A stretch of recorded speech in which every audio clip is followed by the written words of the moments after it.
Ito ang latest weather update. Alamin ang pinakasariwang ulat panahon ngayon dito sa Information TV Educational Channel. Muling nakita yan sa layong 685 kilometers silangan po ng Vera, Catanduanes at sa kasalukuyan unlikely pa rin na mababa ang tsansa mabuo ito bilang isang bagyo ulit. Ito po yung dati si bagyong Kaloy na ngayon ay LPA na lamang.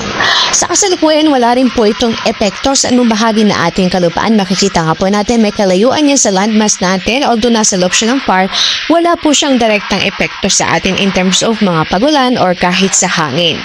Sa ngayon ay localized thunderstorms po ang pwedeng magdulot ng mga panandali ang pagbuhos ng ulan sa ilang bahagi ng bansa. But apart from that, wala pong weather system na pwede pong magdulot ng mga sustained o widespread na pag-ulan. So, maaliwalas ang papaurin sa malaking bahagi ng Luzon at Visayas, and then posible pa rin ang mga localized thunderstorms, especially po sa Mindanao. At sa kasalukuyan nga ay bahagi maulap hanggang sa maulap ang papaurin na inaasahan sa maghapon.